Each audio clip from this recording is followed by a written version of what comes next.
So as I got set for day 11, the winds kind of dropped off, but the temperature was still pretty low. So it's kind of too low to do much recording, so it's mostly still photos for that day. But so set off again. I knew there was a shelter cabin somewhere around about 20 miles, 21 miles or something from us, and that was probably around about 5 miles short of Cripple itself. So I was just short of 400 miles at this point.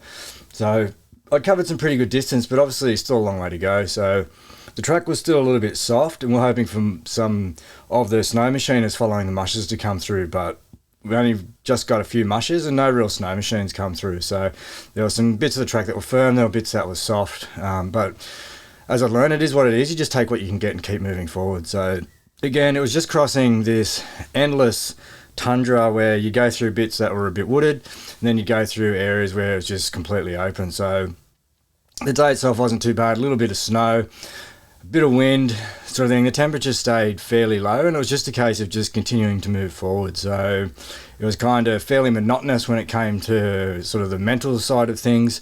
So the scenery side of wasn't providing much stimulation. I knew I had a long way to go, and I was hoping to sort of hit Cripple sometime that night or sometime early in the evening.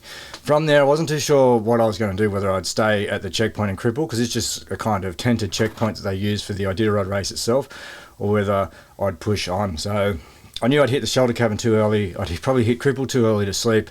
And then it was kind of just working out whether I push on for several hours through the night, bivvy there, and then I'd have to push all day again the following day, bivvy, and then I'd hit Ruby sort of early the next day or lunchtime the next day. So I was kind of trying to work out how I was going to, the next couple of days would play out. So I kind of just focused basically on what I needed to do that day. So as the winds picked up throughout the day, I was kind of just trying to protect myself from the cold, from the wind, and my throat was starting to get a little bit sore, getting a little bit sort of ice blasted on the back of it. So I was getting a little bit of trail cough. So I was just kind of focusing on protecting myself from the conditions, and then kind of just keep moving forward. So a lot of it was in snowshoes for the duration of this day.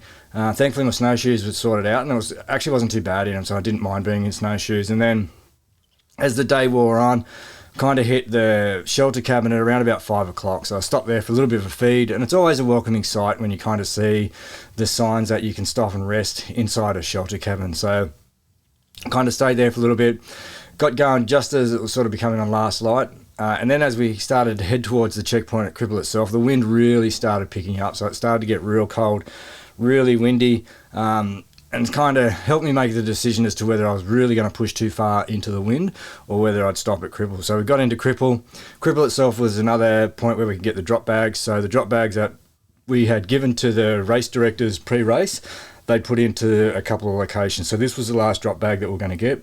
Anything from here were the mail boxes that we sent out itself. So arrived into Cripple, there were some tents there, and there was actually a tent allocated to us which had a heater in it. So we went in there, grabbed our drop bags, sort of sorted them out, and by the time we sorted them out, we'd worked out, or we became aware that a lot of races were stopping at a certain point at around about 40 miles away from us. So we thought, if we get a sleep here, then we can push 40 miles throughout the next day, and wherever they're stopping, we can stop there, because if they're all stopping at the same spot, there's potentially some sort of shelter there. So we decided to stay in the warm tent, get some decent sleep, and then push through to the next, or to that location. So we're able to get fresh water, we're able to have a couple or a decent feed there, sort of rejig inside that tent, get our heads down and get ready for what would be another really big day the following day for day 12, heading towards whatever it was that all the other races were stopping at that point.